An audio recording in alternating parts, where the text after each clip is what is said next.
Ibn Rajab berkata, aslu taqwa an yaj'al al-'abdu bainahu wa baina ma yakhafuhu wa yahdharuhu wiqayatan taqihi minhu.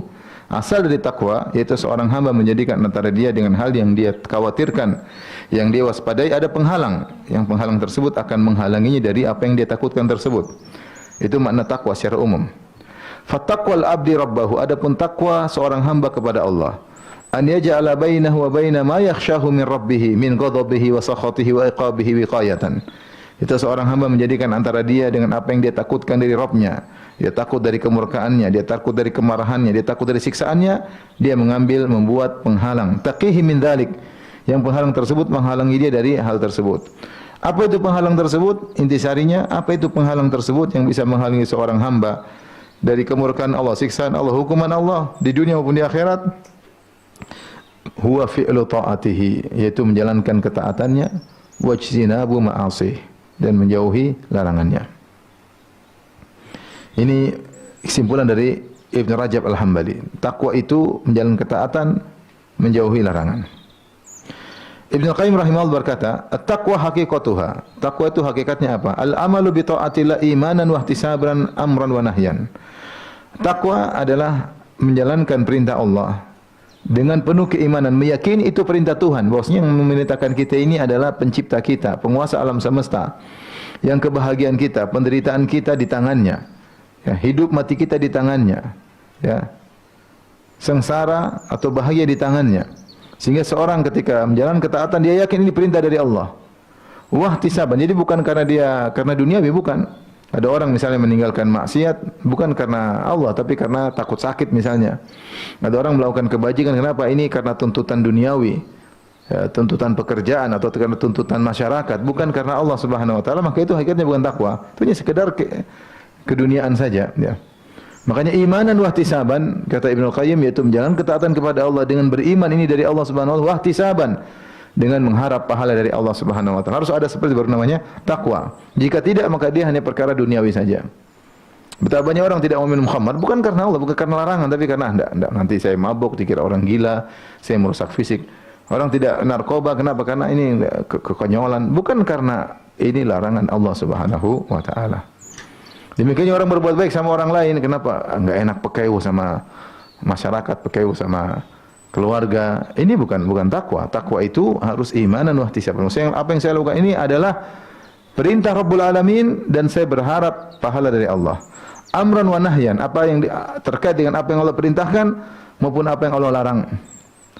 Fayaf'alu ma amarallahu bihi imanan bil amri wa tasdiqan bi wa'dihi. Kata Ibnu Qayyim, maka dia pun menjalankan perintah Allah dengan beriman bahwasanya itu perintah dari Allah dan membenarkan janji Allah Subhanahu wa taala. Wa yatruku ma nahallahu anhu imanan bin nahyi wa khaufan min wa'idihi, dan dia meninggalkan apa yang Allah larang, ya, dengan beriman bahwasanya itu larangan Allah yang perintahkan dan khawatir dari ancaman Allah Subhanahu wa taala. Kemudian Ibnu Qayyim menyebutkan perkataan Talq bin Habib, kama qala Talq bin Habib rahimahullahu taala, idza waqa'atil fitnatu fa'atfi'uha bitaqwa. Kata beliau, jika terjadi fitnah apapun, maka padamkanlah fitnah tersebut dengan takwa. Qalu, kata mereka, wahai Talq bin Habib, wa ma taqwa, apa itu takwa? Maka dia mengucapkan perkataan indah, anta amala bi taatillah ala nurin minallah. Engkau menjalankan ketaatan kepada Allah di atas petunjuk dari Allah, yaitu ketaatan tersebut benar-benar perintah Allah. Bukan ketaatan dibuat-buat, bukan bid'ah, bukan hal yang tidak diperintahkan oleh Allah, tapi benar-benar ala nuri minallah, itu perintah Allah Subhanahu wa taala. Tarju thawaballah. Ketika kau menjalankan perintah tersebut, kau mengharap pahala dari Allah Subhanahu wa taala. Bukan karena pekeu, bukan karena enggak enak, bukan karena tradisi masyarakat, enggak. Kau berharap pahala dari Allah. Wa anta tatruka ma'siyatallah. Dan engkau meninggalkan, takwa itu juga engkau meninggalkan maksiat kepada Allah ala nuri minallah, di atas petunjuk dari Allah. Kau tahu bahwa ini benar-benar maksiat, Allah larang. Takhafu iqaballah, karena kau takut dengan azab Allah. Inilah perkataan yang paling terbaik dalam definisi takwa, ya. Makanya dikatakan fa inna kulla amalin la budda lahu min mabda'in wa ghayah. Setiap amal itu harus ada asal dan tujuan. Fala yakunul amalu ta'atan wa qurbatan hatta yakuna mabda'uhu mahdhul iman wa ghayatuhu thawaballah. Ya, thawabullah. wa ibtigha'a mardatihi wa huwa al-ihtisab. Maka tidaklah suatu amalan menjadi ketaatan dan kedekatan hatta yakunu mabda'uhu mahdhal iman, sampai asal dia pijakan dia untuk beramal adalah karena beriman kepada Allah. Wa ghayatuhu, dan tujuan dia melakukan amal tersebut adalah thawaballah, pahala dari Allah, wa ibtigha'a mardatihi, dan berharap keridhaan Allah, dan itu yang disebut dengan al-ihtisab. Itu yang disebut al-ihtisab. Ya.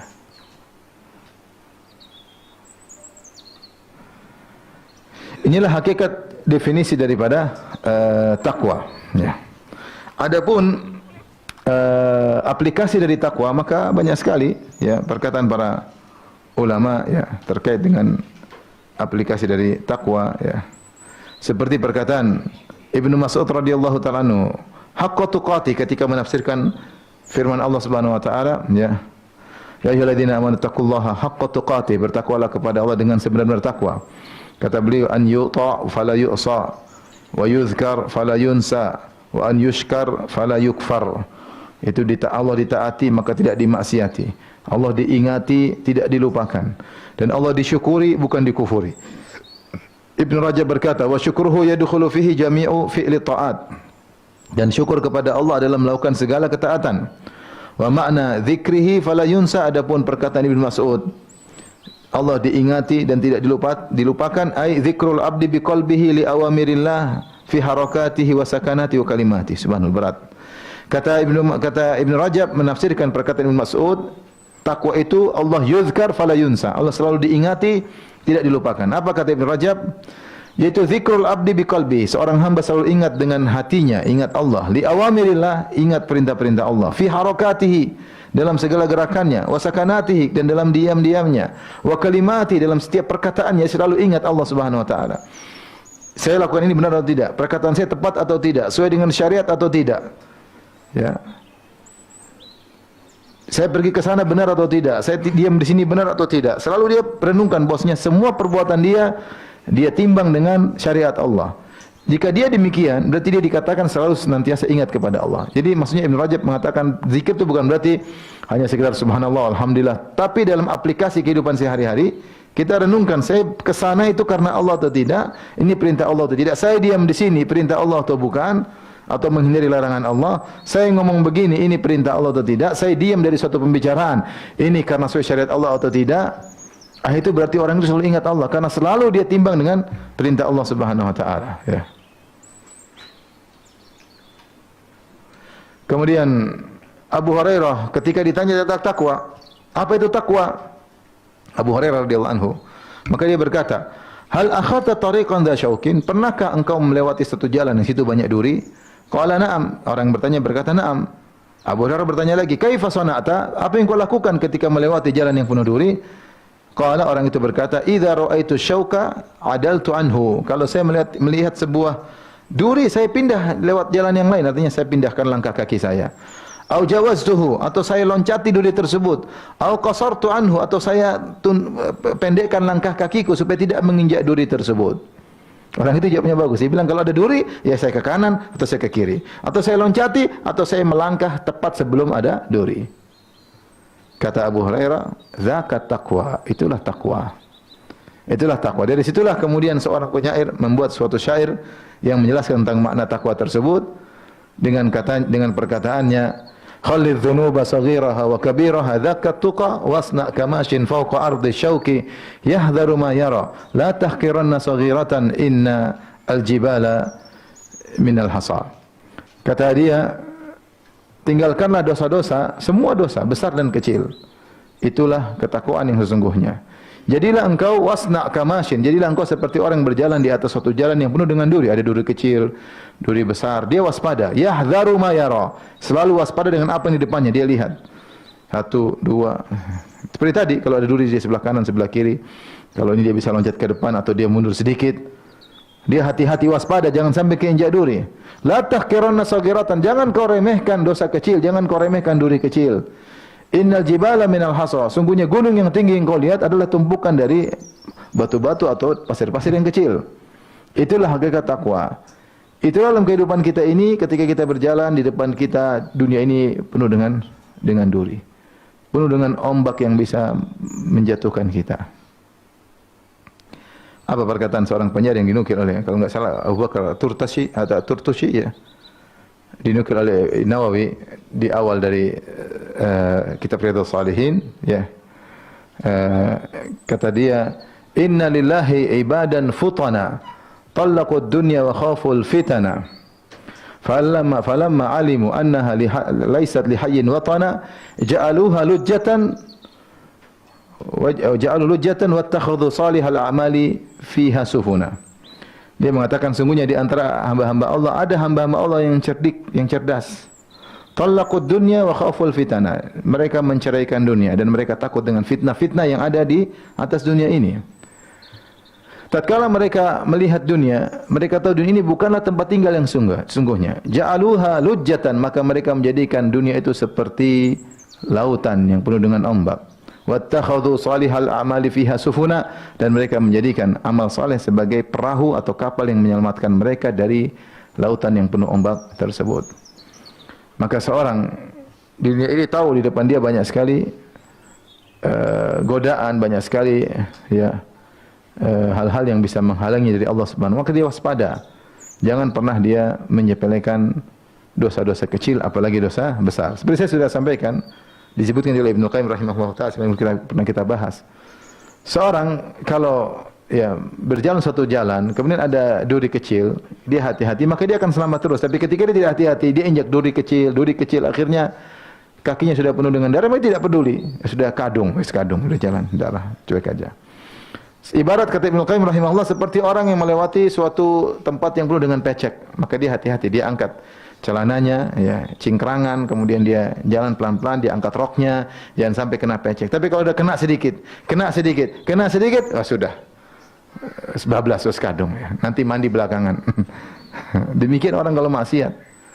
Kalau tidak jaga pandangan, lihat sedikit, nanti malam saya istighfar. Akhirnya bablas.